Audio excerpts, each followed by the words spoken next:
Kevin. Wow. What? You get this only nowhere else but you. Kevin is after that. Kevin, I'm not going to lie.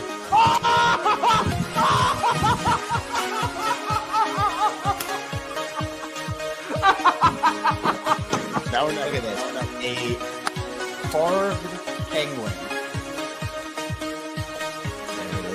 There it is.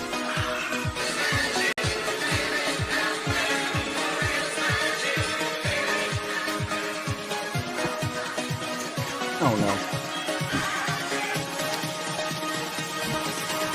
Are the O's fine? Are the Orioles fine, Kevin? I was so embarrassed. Okay. The Orioles stole it.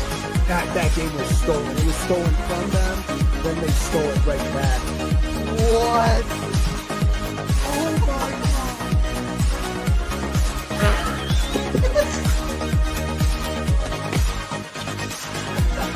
Wait, what's going on? What is happening? What is going? Was it a diving play? He bobbled the play. What is happening? Are they challenging it? No. Other wall. No. Kevin, I don't know what you saw, how much you saw. I've been chugging champagne. Sure, I spilled a lot, but what a game, man. He will be the legendary Birdfish. How about that? Birdfish fans, stand up. We did it. What can I say? What can I say?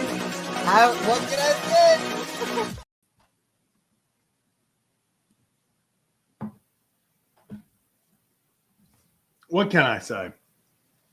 Genuinely, what can I say? This team, man. This team.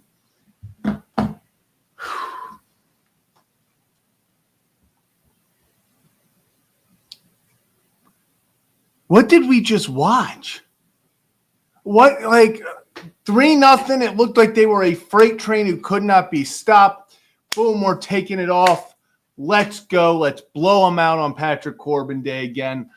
Get in, get out, get the bullpen, out there for the Rangers. Mess them up a little bit, and let's get out of here with the win. Now, we thought wrong. Gary Sanchez, massive 3 RBI double in the third inning, I believe.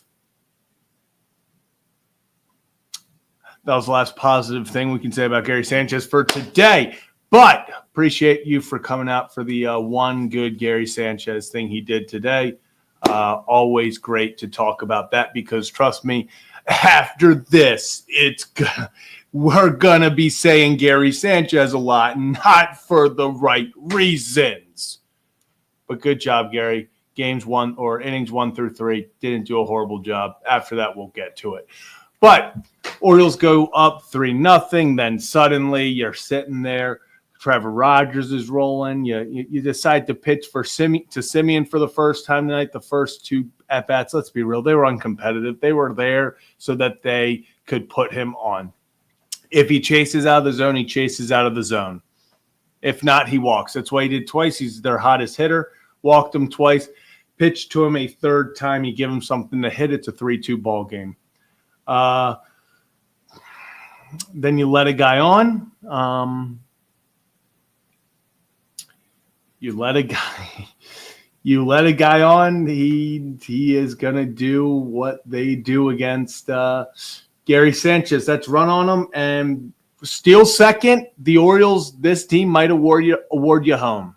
That's kind of the way defensively they've been playing, just as unsound of baseball as you'll see on that play. And actually, if you want to see more about that play, Ryan just broke it down. I believe it should be coming out either tonight or early in the morning. So be on the lookout for that over on the Ryan Ripken Show channel. He actually just finished recording it a few minutes ago. So literally all the emotions immediately. He just recorded it going over that. So go check that out after this or in the morning.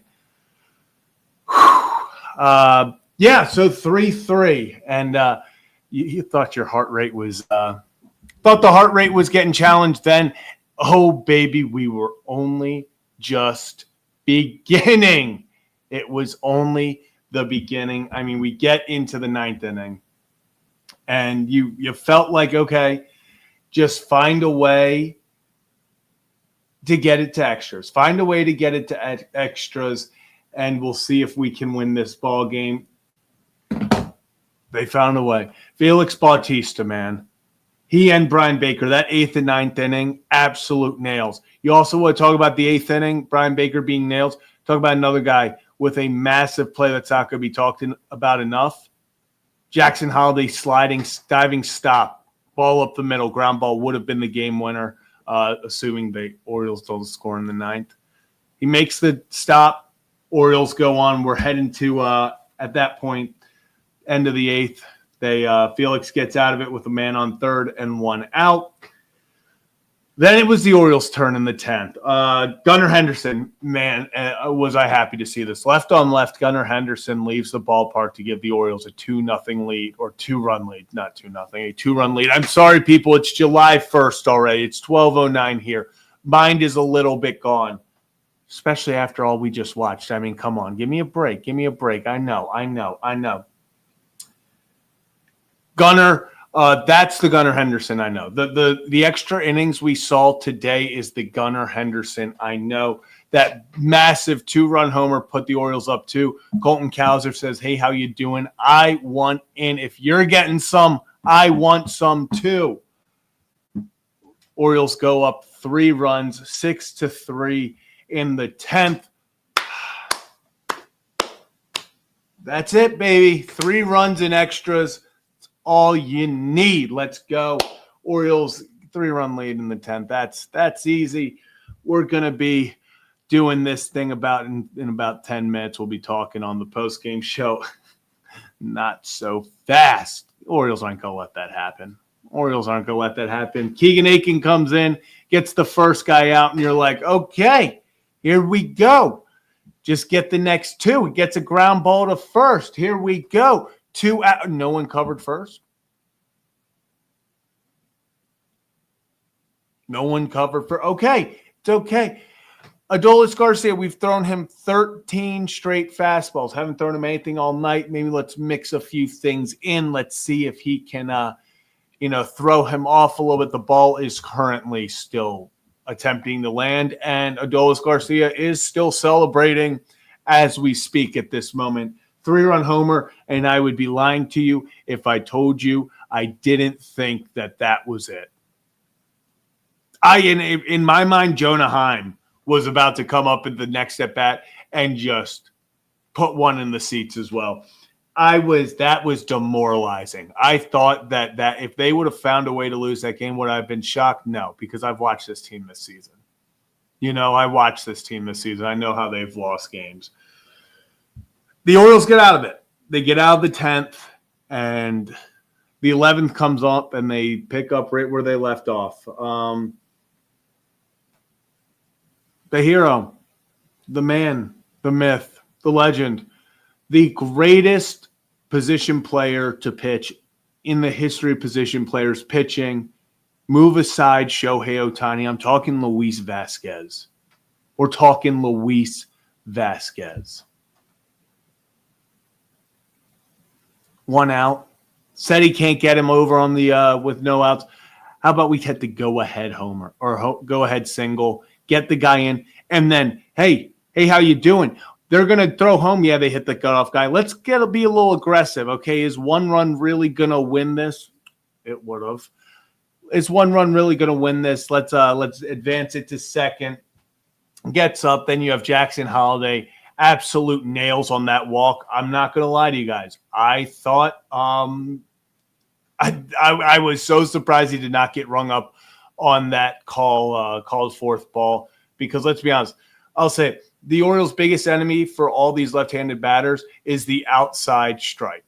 I've never seen, Gunnar Henderson specifically has never seen a pitch in the outside quadrant of the strike zone that he didn't think was a ball. If you Gunnar argued about this one pitch that was maybe 4 balls in the strike zone. I was like, Gunnar, don't know what to tell you, brother. When they throw it to the outside of the plate, it's still a strike. Sometimes I feel like we don't believe it. Vasquez, single followed by Halladay, walk. Then Ramon Laureano. I mean, Ramon Laureano, I'm okay with saying is my favorite Oriole. I'm very much okay saying if we're putting 2025 in a nutshell, it's Ramon Laureano's team, and it's not even close. This is the Ramon Laureano show. 4 for 6, 3 runs, and an RBI. He had, 3 doubles? Double, single, line out, double, struck out, double. So 3 doubles. Ramon Laureano. Like, there's the statement. That's the blanket statement. Ramon Laureano, and then Gunnar Henderson makes it a 4-run game. Hand the ball off to the drunk uncle. Gets the first out. Then he's playing against a pitcher. It's the second out. And then, I'm not going to lie, I was like, damn. I thought, was it Haggerty who came up last? I thought he put it in the stands. And I was like, why are we making this more difficult than it needs to be? Like, why are we making it more difficult than it needs to be? But the Orioles get the win.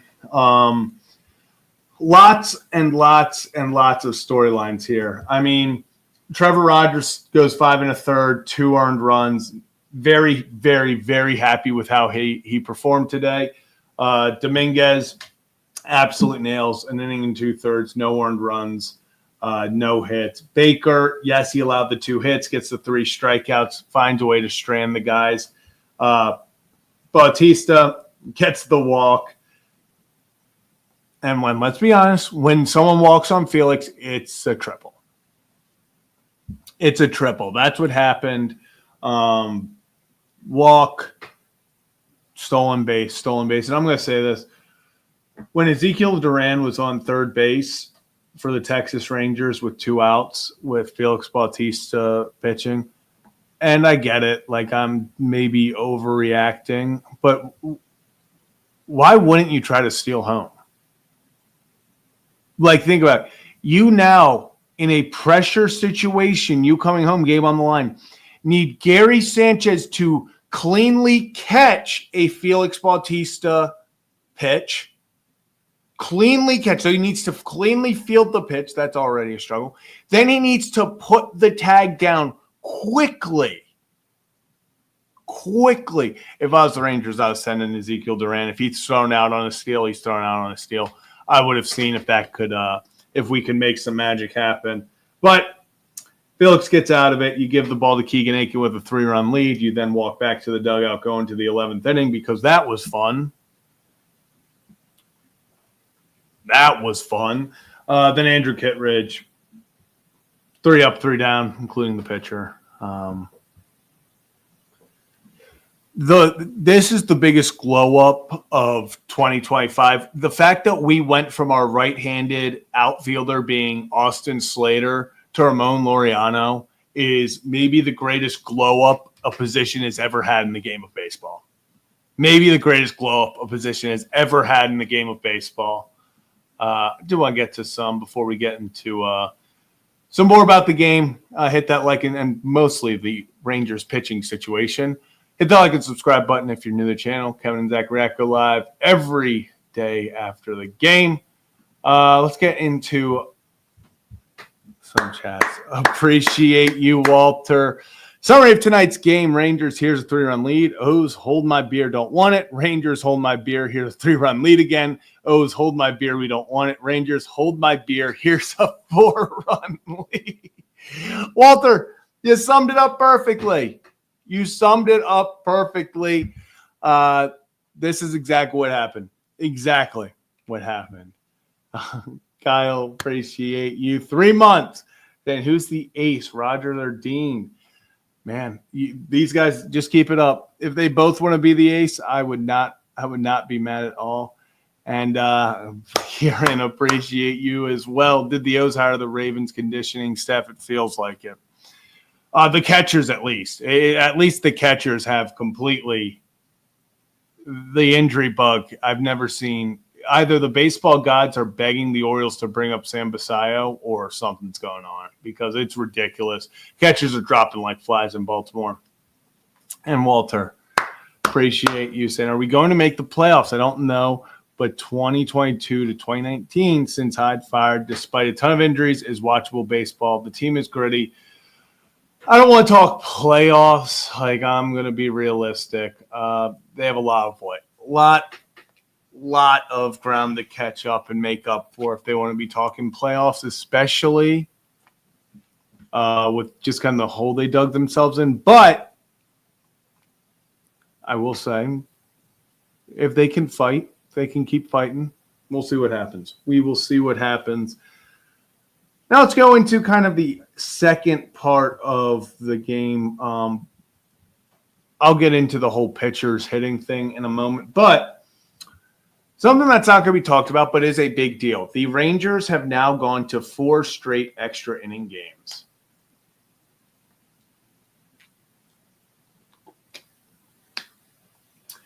Four straight extra inning games. So what does that mean?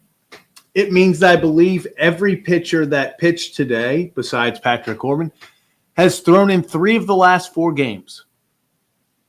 What does that really mean? Find a way to get Jacob deGrom out of tomorrow before the 8th inning, and you probably have a chance. This bullpen, there are beat-up bullpens, and then there's this. Like, their bullpen is in shambles right now. I don't know if they have what move they make, what they have to do, but this bullpen is beyond cooked. And I couldn't agree more. If DeGrom doesn't do what he did last game, this bullpen could be just in a world of hurt. Even if he just goes 5 innings and they have to cover 4 innings from the bullpen, if he goes 6 innings and they have to cover 3, like, they might not have that. Like that, I don't know if they can afford. I don't know. Like DeGrom tomorrow, if DeGrom might have to go 8. Like, they genuinely, DeGrom might have to go 8 just for this team to have an opportunity to use the bullpen. So if you're the Orioles, you have DeGrom on the mound tomorrow for Texas. You need to get him out in the 6th or 7th. Like, he cannot throw 7 innings.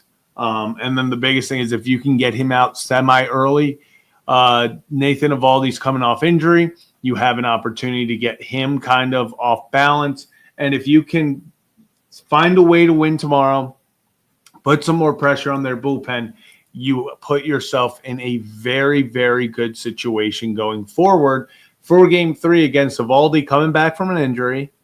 And then the bullpen that just,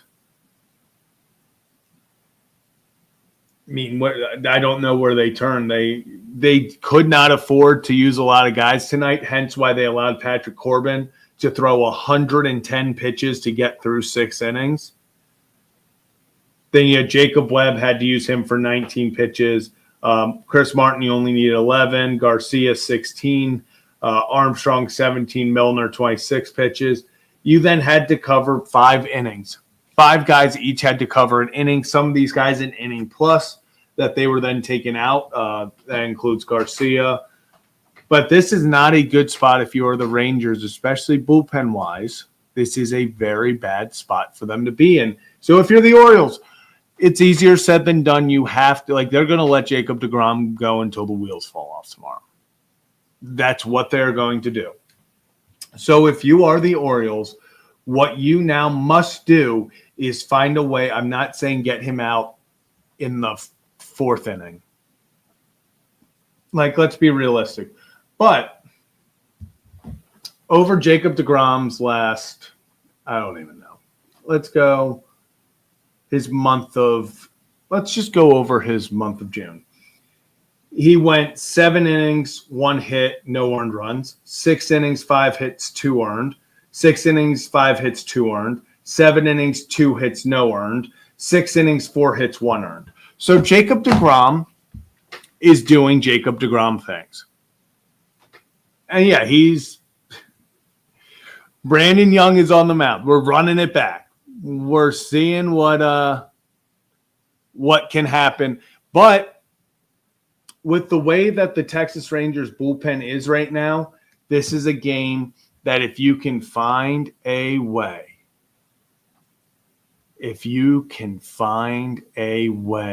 to just somehow get him out by the 7th inning, if you can make them have to cover 3 innings,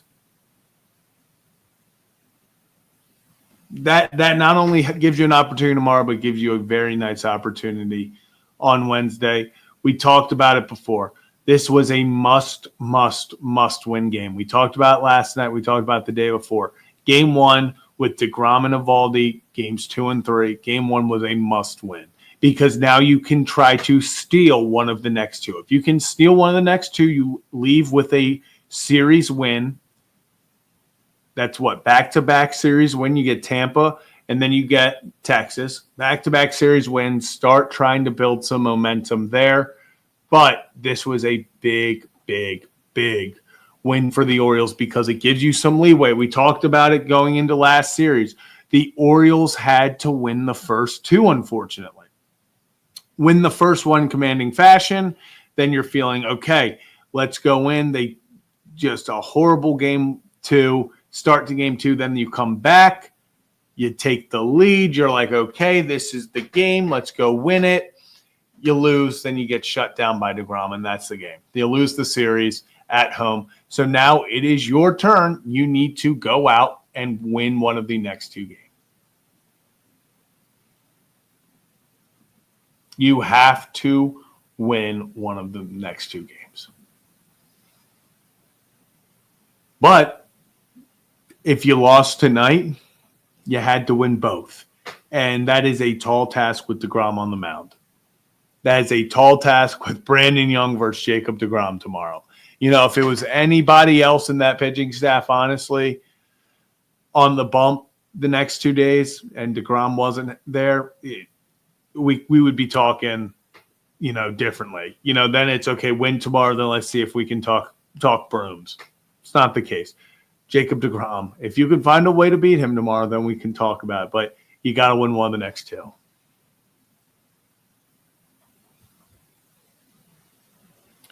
You got to win one of the next 2. Sir, I still can't believe Ramon Laureano. This guy's unreal. He is just the most basic. He is just a ball player. He is just the most ball player to ever play the game of baseball. I think I saw Spencer Schultz tweet about it, and I can't lie. He makes some good points. It feels like he is almost like this right-handed Nick Markakis. He shows up to the games. He's not going to do anything super flashy. He has an absolute cannon of an arm. He's got some pop that you see, but overall, he's not really a guy that's going to hit you 40 homers. Ramon Laureano shows up to the game. He gets the job done. He's going to do every single thing that you ask from him to do, and then more. I mean, 4 hits tonight, 3 doubles. He is quickly becoming the signing of the offseason for the Orioles, and I'm not sure it's particularly close right now. I mean, he's up to batting .287 on the year. Ramon Laureano on this season has a .896 OPS. Absolutely ridiculous. I mean, this guy is absolutely ridiculous. And coming on to talk a little bit more about how ridiculous Ramon Laureano is, we got Kevin Ostrecker. Kevin, just another Orioles game. Just another Orioles game, man. I was exhausted already. That Orioles game made me 10 billion times more exhausted than I already was.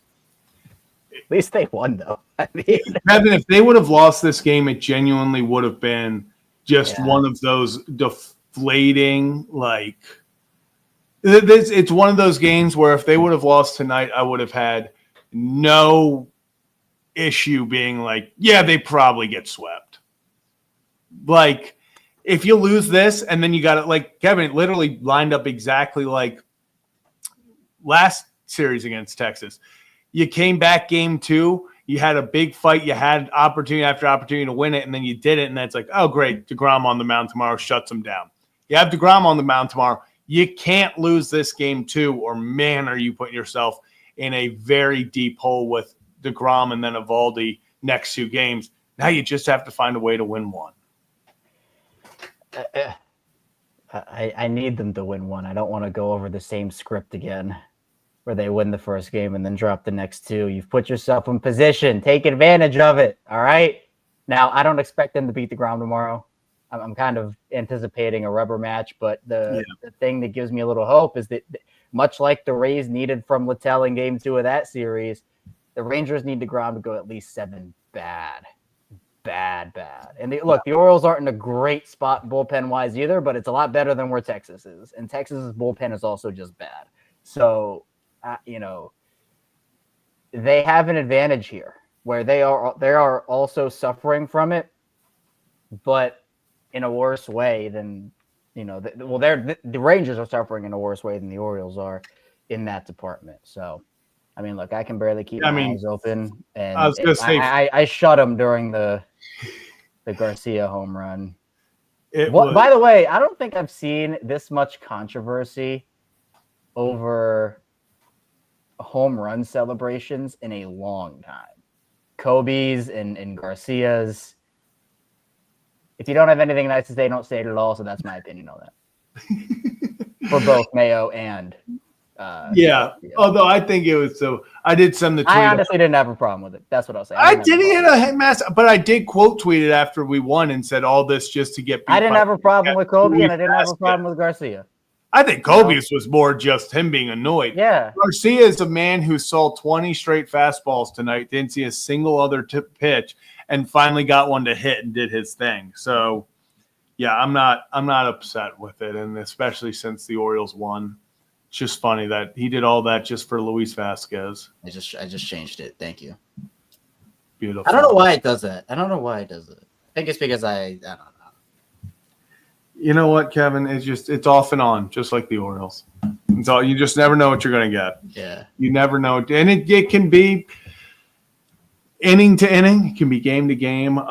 Gary Sanchez just once again making no friends. I have to give it to him. He is the most on-brand guy I've ever – or player we've ever seen. It is just he pushes the line of how clutch can you be and how much can you bring offensively to make up for the absolute just disgustingly horrible, terrifying defense he plays. Like he is. If I got on base against Gary Sanchez, I could be. I don't even. Who is the slowest player in MLB history? I don't even know who it would be. I could be David Ortiz at 40 years old, and I'd be stealing second base. Literally, why? What? Because he's got it. That's why I said before you got on, when the Rangers had winning run on third, 2 outs against Bautista, I was like, just steal home. You are now the Orioles are relying on Gary Sanchez to cleanly catch a Bautista pitch and quickly put a tag down under pressure. I was like, if I'm the Rangers, take off. I'm liking my chances that he bobbles something. Like at this point, like. So is it? Have you had the Basallo conversation yet? No, and I made a little joke earlier about the baseball gods are just picking us off one by one until they force Basallo up. Like you're getting awfully close. Shoot, who is the guy that I know someone put it up here. Shoot, who did they just signed a catcher? Yeah, Jacob Stallings. I would think it's Jacob Stallings. Kevin, I would be so floored if they called up Sam Basallo. I'm not expecting it, but I mean, man, if I'm Jacob Stallings, I'm shaking in my boots. I'm like, man, all these backup catchers, and I mean, Adley being. I don't want to go out there if I'm it does not seem fun.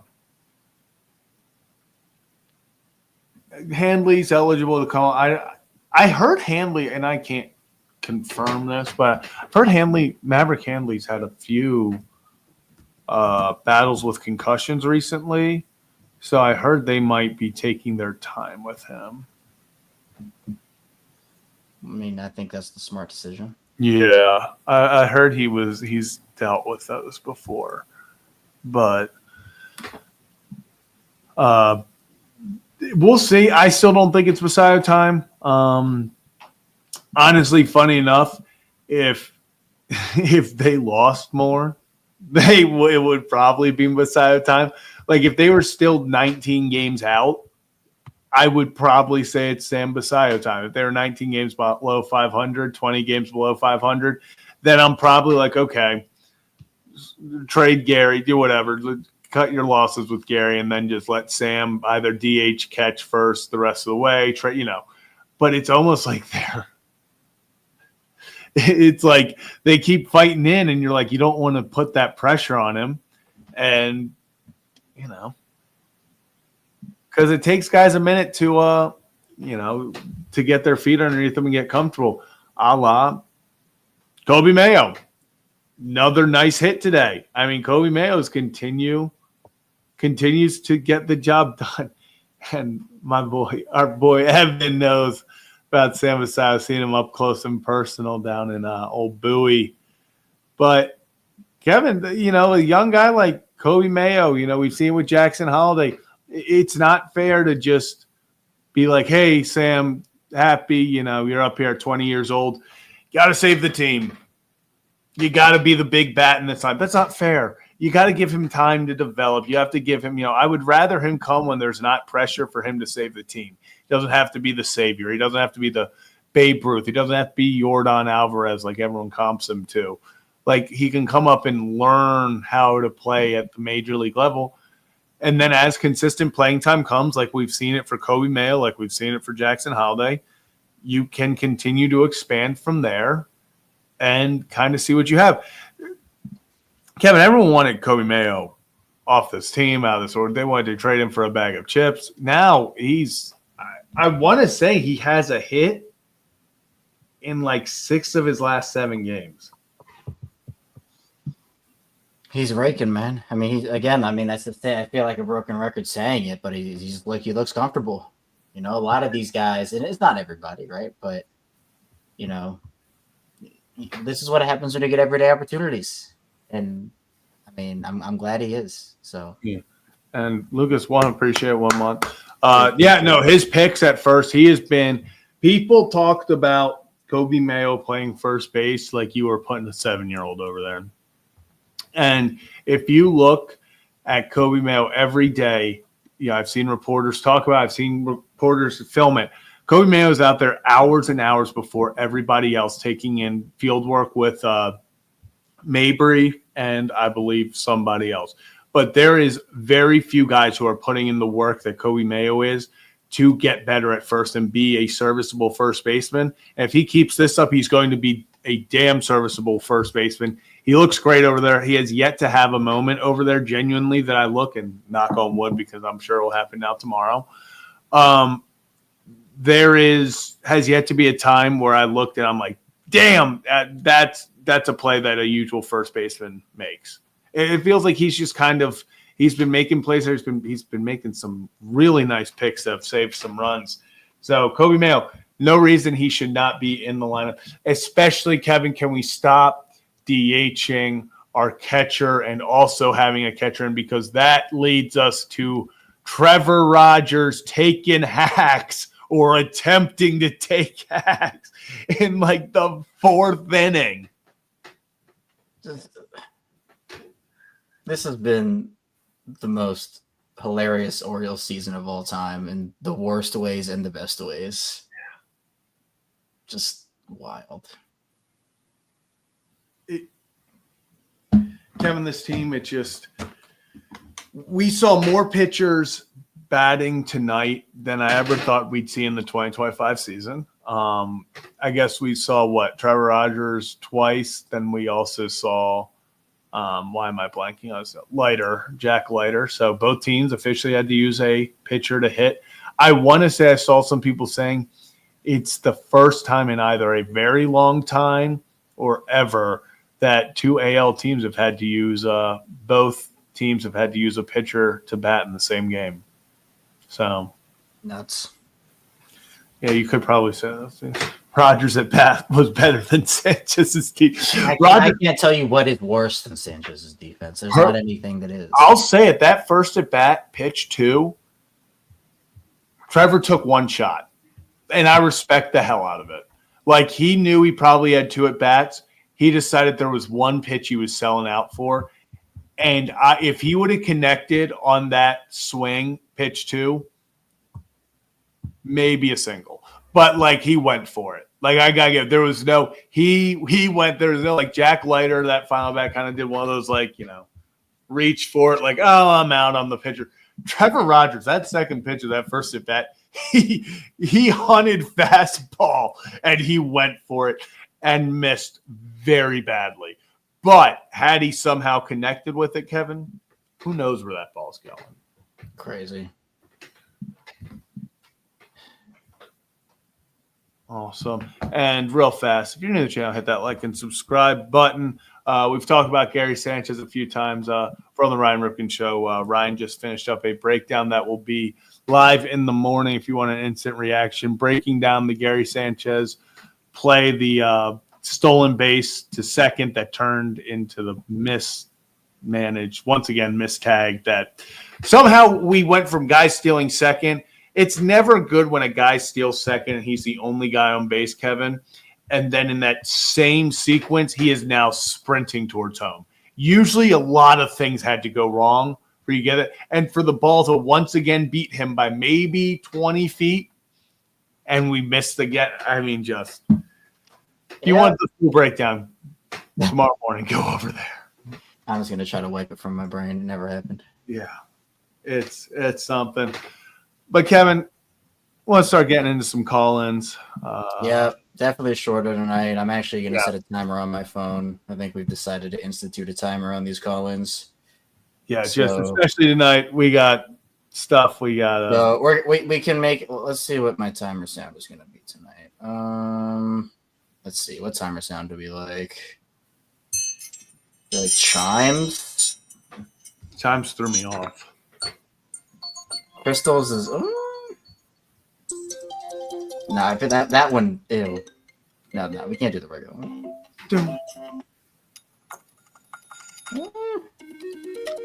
Oh, this one gives me. Oh, this is like space vibes.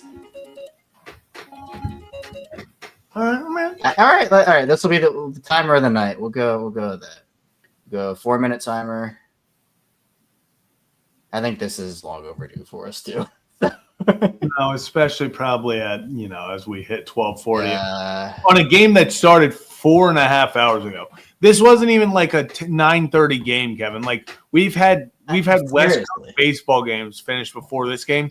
No, there was no delay, nothing. Just some long baseball. Just a lot of long innings, and innings that they either play the shortest games of all time or the longest games of all time. There is no in between. Literally. What was it? Literally last week. We at a 7 o'clock pitch. We were on here at 9. Wild. I mean, unbelievable. And Kevin, that's what sucks. Trevor Rogers pitched 5 1/3 of 2-run ball. Had another shutout going through 5, was up to 13 straight innings of shutout ball. Looked great, obviously gives up the homer to Simeon, their hottest hitter. It happens. Kevin, I hate to say it's overshadowed, one, because they didn't win. If they win 3-2, I think it's a big talking point that we have here. That also just feels like it happened years ago that Trevor Rogers was even pitching in this game. Like, screw talking about because it's a big part. It was a big part. I just forget some things that happened early in the game because it feels like decades ago. I mean, honestly, the Sanchez thing feels like decades ago. That very much. It's crazy that inning after inning. And they were long. It wasn't just that the game itself was long in terms of it went to extras. It was long innings, long at bats. Mm-hmm. These guys were fouling off pitches like there was no tomorrow on some of these at bats. And what was the total game time? Was it 4 hours. 8:05 till So just under 4, I guess, probably. yeah, just under. Very close to being 4. Yeah, it's right up against it. I'm pretty sure. And Adam, if you want to know what it looked like real fast, I'll just show you. This is. Yeah, He was.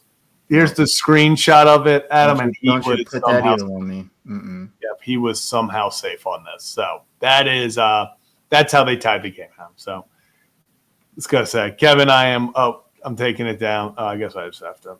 Okay, it's off the screen. We're off the screen. Okay, all right. Just that was one of those moments, Kevin. I'm not gonna lie. When that was coming towards the plate, I was like, all right.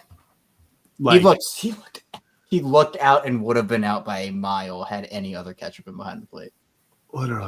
Literally. Like I was sitting there and I'm like, okay, we just got to get through this. Like he steals the ball, goes into the outfield, and you're like, all right, guy on third, let's find a way out of it. And then you're like, no one's even close to this. So then you see him turn, and I was like, okay, let's just make a good throw. I was like, Gunnar, don't do that thing where you kind of throw it 7 feet to the left.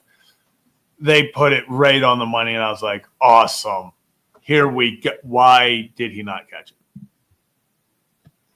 Like, it's just it seems like the same play over and over. You're like, okay, just make a good throw. Oh, beautiful. And he didn't catch it. Like, it's not even the tag part that's been bad recently. It's the first step. We haven't even gotten – he has failed the second step a few times, but recently we haven't even gotten to the second step. Like, we're still working on the catching aspect of it for some of these. Like, there have been a few where it's like he missed the tag, but a lot of these, it's like, if you catch the ball, you're going to get him out. He's secure. We just got to get back to fundamentals here, right? You bring it into your body. You either, glove up top, 2 hands, right? 2 hands, and swing across, right? You don't want, because sometimes, you swing powerfully down with 1 hand, that ball, if you hit hard enough, it'll bounce out of there. 2 hands, just go like down on it, right? I mean, I never played catcher in my life, but that was my attempt. I also applied to be an assistant coach with the 76ers one time. I didn't get a call back, but I assume that I was like I assume I was like the last guy out. I was like the last guy out. Yeah, I'm sure they were going through, and you were like the one. It was between whoever they hired and you, and they're like, we got to make a final cut, and they were going to call you back, but they didn't want to drag me along in the process. They had a high profile guy, probably. They understood. And look, the Sixers haven't won anything, so they're lost. All right, I would have turned that for it. That was the Ben Simmons days. I would have turned Ben Simmons around. He would have reached his full potential. The Ben Simmons days. Yeah. And while we're waiting for Collins, I did see the Nuggets moves. I was very pleasantly. I'm gonna miss MPJ though. I mean, it needed to happen. He wasn't performing well enough in the playoffs, but that contract was a negative asset. They traded an 11-year-old for him. 2032 first round pick. The guy's like 11 years old right now. So I'm shocked they did it. I mean, I'm all aboard the Bruce Brown train. So I mean, I just backup center, Horford, Yabusele, and then I think that's it for them. I've actually seen a few people talk about the Nuggets being a sneaky team to win it all this year, which I didn't know, but I'm like, good for them. They should be. I mean, they just need one more guy. I think they need one more guy. They're going to trust their depth. I don't think they want to go too far in because they were about to hit the second apron. They went all the way down below the first apron now.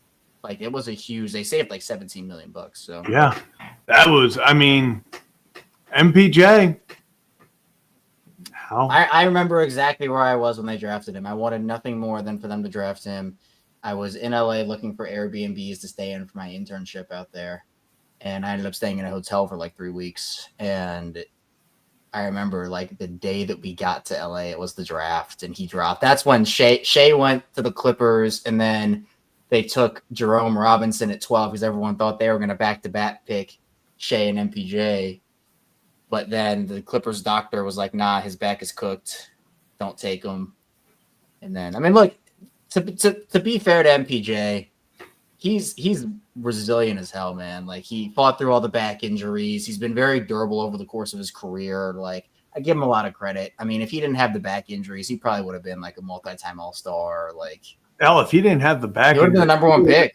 I was going to say he was without a doubt. When he went to Missouri, it was like Michael Porter Jr. You know, he was going to save the team, and then he played like a half of basketball. It might have been 2 total games. I think he came back to the tournament. I was going to say he got injured in the first game and then missed the entire season, and then came back in the tournament. Yeah. And I was like, all right. But he still went high because of that potential. Like, coming out of high school was Michael Porter Jr. Like, that was the guy. Yeah. Oh, man. So. That's how you know. The Grizzlies gave Jaren Jackson like $1 bajillion. So, and Santi is back. Cam Spencer. MIAA. Way to go, MIAA. Just making waves in free agency. Kevin, you know what sucks is there is no free agency in basketball anymore. Like, there's no fun free agents. Like, there used to be at least 1 or 2 stars, like big game. Dorian Finney-Smith was the biggest free agent because of that.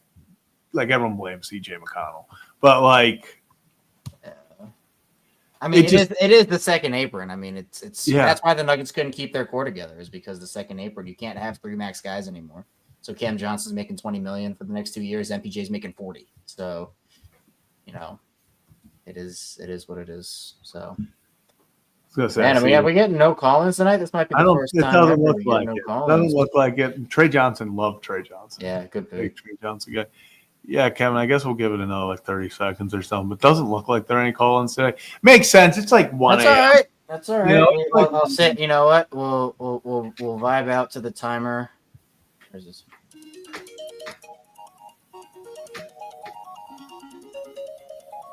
All right. Time is up. There you go. Awesome.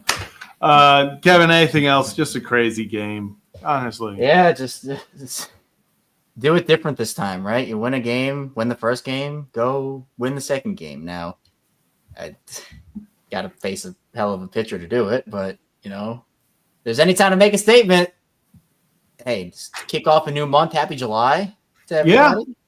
I mean, hey. Maybe July is the May that everybody hoped for. Who knows? Kevin, they better. Actually, so what here, real fast.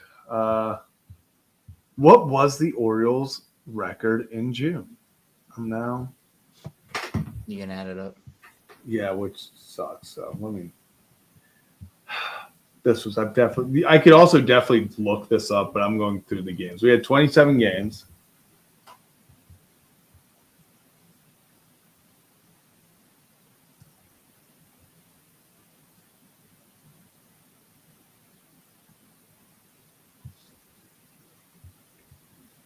Mm-hmm.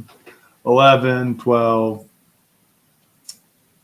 13, 14, 15, 16. 16 and 11. Oh, it's a winning record. Winning record.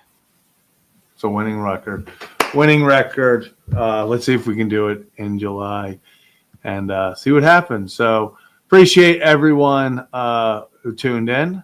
Appreciate everyone who stayed up late with us. A little bit shorter time today, but we'll be back at it hopefully a little bit earlier tomorrow so we can get to have some more people in here, not have everyone going to bed early after a crazy – I mean, you would have thought after all this I would have gone to bed. After everything, if they would have lost Kevin and Zach React, I would have just simply been in bed. And I also saw our guy Faisal being at the stadium saying – hey, Jersey's got to stay unbuttoned. O's win it at 1-0. 1-0 in Texas with Faisal there. So we'll have to hear from him and more throughout the series. But it's going to do it for tonight for this edition of Kevin and Zach React. Orioles win a wild one in 11. That's going to do it. We'll see you later tonight, I guess. Technically, you all be safe. And we'll be back later tonight for another edition of Kevin and Zach React. Sean Armstrong. You know, speaking of backup catchers / sometimes starting catchers. Caleb Joseph. Gosh, what a guy. Hmm. Blue Jays commentator